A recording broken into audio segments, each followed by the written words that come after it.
मुझे कहते लोग धुएंदार तकरीर करो, मौला गर्मा गर्म तकरीर करो, ऐसी तकरीर करो कि जलने वाले का मुंह काला हो जाए। और मैंने कहा मुझे बता मुंह गोरा किसका बचा है जो मैं उसके मुंह को जला दूं।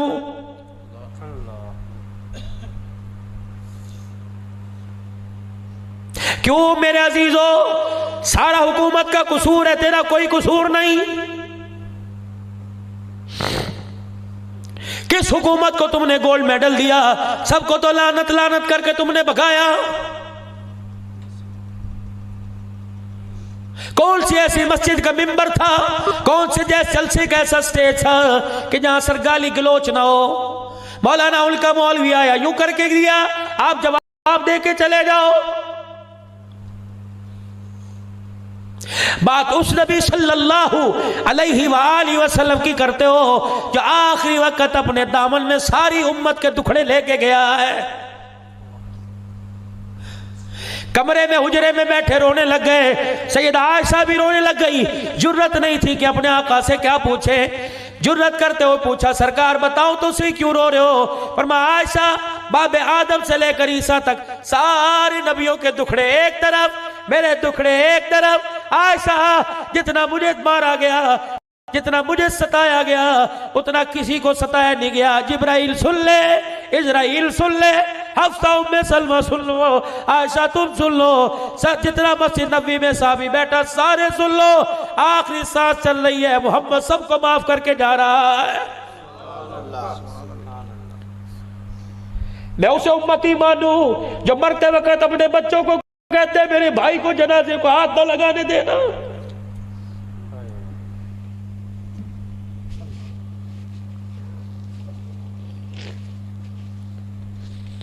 मैं तुझे आज के रसूल मानू जो मां को नाराज करके मर रहा है। बायजीद बुस्तामी रहमतुल्लाह अलैह अपनी मां के पास बैठ गए, कहने लगे अम्मी का क्या एक अल्लाह कहा कि तेरा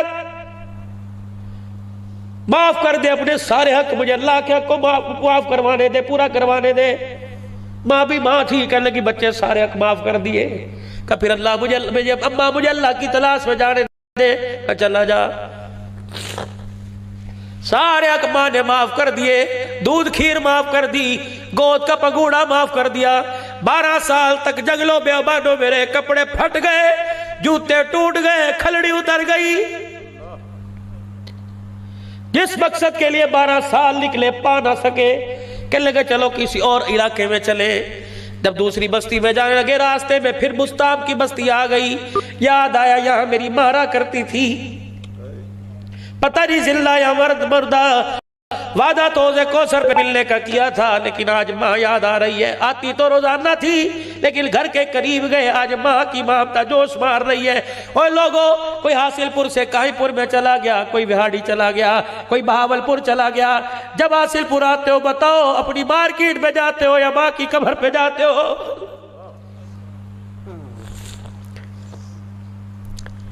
बैल बाई वीर आजा, खाना तैयार है। जब तू आएगा हड्डिया से चूल्हे से हड्डिया उतारूंगी। लेकिन वीर कहाँ खड़ा है? बाप की कब्र पे रो रहा है, जाकर माँ की कब्र पे फूल डाल रहा है कि पहले माँ का हक है। बायजीद बुस्तामी रहमतुल्लाह अलैह तशरीफ ले गए। जाके तहज्जुद का वक्त है, हाथ बढ़ा के कुंडी बजानी चाहिए, हाथ रोक दिया।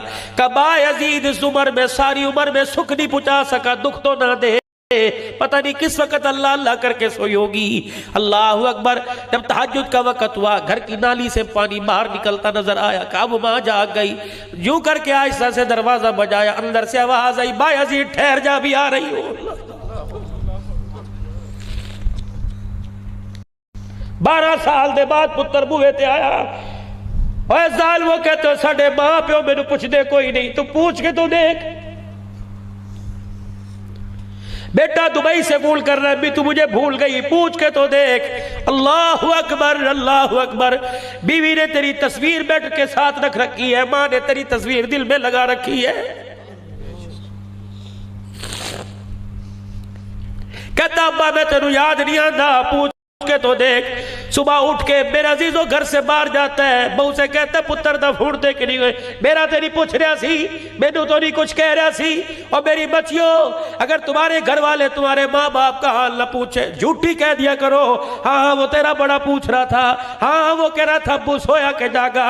अल्लाह की कसम, अल्लाह की कसम मेरे अजीजों, कैल्शियम की गोली से इतनी ताकत नहीं आती जितने बेटे के हाल पूछने से बाप के जिगरे बढ़ जाते हैं।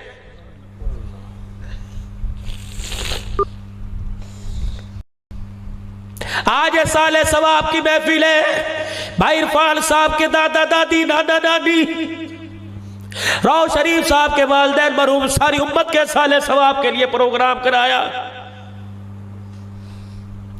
जहां चले जाओ कहते बोली साहब मां पर अर्ज करो, बाप पे करो। मैंने कहा मैं कोई नहीं करता। क्यों? कि जब किसी की कुरान खानी में मुझे बिठाते हो कि मौलवी साहब या तो कुरान के 2 बोल पढ़ेंगे, खत्म कर आवाज है। अच्छा भाई, जब मौलवी साहब दुआ करने लगे, इतना बड़ा मेज भर के ला के रख दिया, अंगूर फ्रूट सारी चीजें ला के रख दी। एक दिन मैंने तकरीर में पूछ लिया, मेरे का बेटे इतनी चीजें मेरे आगे ला के रखी, कभी मेज भर के माँ बाप की जिंदगी में भी उनके आगे रखा था?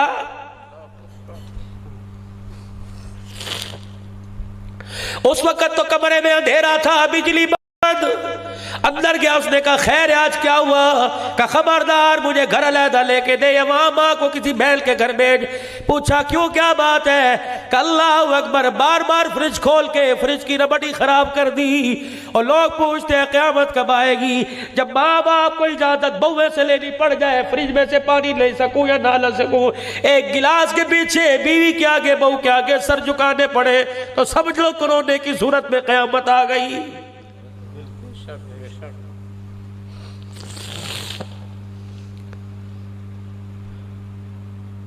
बेटे ठहर में अभी आई, बायजीद मुस्ताबी की चीख निकली कि अम्मा 12 साल बाद आया, ना नाम बताया ना तारुफ किया। अम्मा तुझे कैसे पता लगा? पुत्र बुए थे दस्तक दी थी। माँ रो के कहने लगी बेटे घर से दूर चला गया, दिल से तो एक पल भी दूर नहीं था।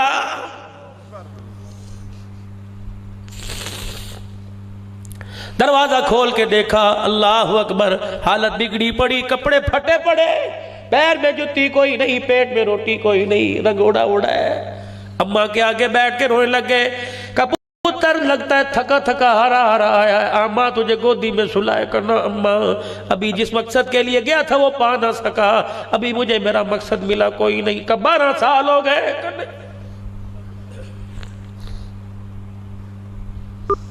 अम्मा कहने लगी फिर क्या इरादा है? कि तेरे से दुआ लेने आया, तेरा दीदार करने आया, एक मरतबा दुआ कर दे मेरा मकसद मिल जाए। सुन, बायजीद मुस्ताबी की माँ वुजू किया हुआ है, पानी वुजू के जिस्म को अज़ा को लगा हुआ है, हाथ उठाए और आके कहने लगी अल्लाह मुझे नहीं देखता मैं कौन हूं कि जिसने अपना बेटा ही तुझे दे दिया, इलाही बाल चिट्टे हो गए। तुझे पता है मेरे से रोटी नहीं पकाई जाती, तुझे पता है इलाही मेरे से कपड़े भी नहीं बदले जाते। अल्लाह मैं तेरी मोहब्बत के मैं बेटे को बेच के बिल्कुल लाचार हो गई। मौला तुझे बुढ़ड़ी के उठे हुए हाथों का वास्ता, जो मेरा बच्चा मांग रहे दे दे। माँ ने रो के दिखाया, बायजीद का कल्ब चल पड़ा, अल्लाह अल्लाह की आवाजें आने लग गई। बायजीद माँ के पैर पकड़ के रोने लगे, रब्बुल इज्जत की कसम अम्मा 12 साल में वो कुछ नहीं मिला जो तेरे हाथ उठाने में अल्लाह ने दे दिया है।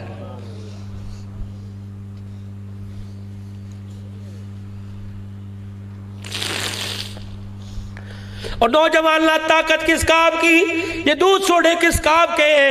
और लोगों और बच्चों ये ताकत किस काम की जो माँ बाप की खिदमत ही ना कर सको? मैं तो जहां जाता और प्रोग्राम में रोता हूं, लोगों अपनी मस्जिद के मौलवी साहब से गुस्ल देने का तरीका सीखो। मौलवी साहब क्यों, हम तो माशाअल्लाह साहब ऐसे थे खाते पीते लोग। और नहीं नहीं, मैं मोहल्ले के मुर्दे नहलाने की बात नहीं करता, नहलाएगा तो एक के नहलाने पर 40 कबीरा गुनाह माफ कर दिए जाएंगे। जो गुनाह बगैर तौबा से माफ नहीं होते, मैयत को नहलाने पर अल्लाह माफ फरमाएगा। मौलवी साहब फिर किस लिए गुस्ल का तरीका सिखला रहे हो?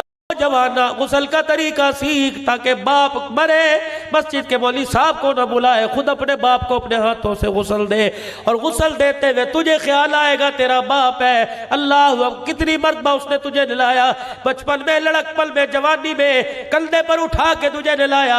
आज एक मर्तबा उसे नहलाने का मौका मिला, इस अंदाज से नहला, ज़मज़म के पानी से नहीं, हर के गुलाब से नहीं, मस्जिद के पानी से नहीं, अपने बाप को अपने आंसुओं के पानी से नहला, ताकि तेरे आंसुओं को देखकर अल्लाह कब्र में जाते तेरे बाप के जन्नत के दरवाजे खोल दे।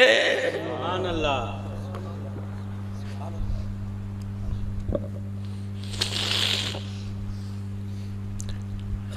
दिन रात हाथ में मोबाइल, दिन रात हाथ में मोबाइल। सस्ते दौर के अंदर 50, 60, 70 हजार, 1.5 लाख रुपए में बहन की डोली उठ जाया करती थी। शर्म नहीं आती मां की चूड़ियां बिकवा कर? पता नहीं किसके आगे तुम्हारे बाप ने तुम्हारी जिद पूरी करने के लिए हाथ जोड़े, पता नहीं 2 महीने की तनख्वाह एडवांस लेकर तेरे हाथ के अंदर मोबाइल आया है। ये मोबाइल तो इसलिए आया था कि बच्चा इससे तालीम हासिल करके आला मकाम लेगा, लेकिन उसे क्या पता था ये बच्चा सारी रात मोबाइल के ऊपर अल्लाह अकबर, मेरी इज्जत कर, मेरी पगड़ी के जनाजे निकालते रहेगा।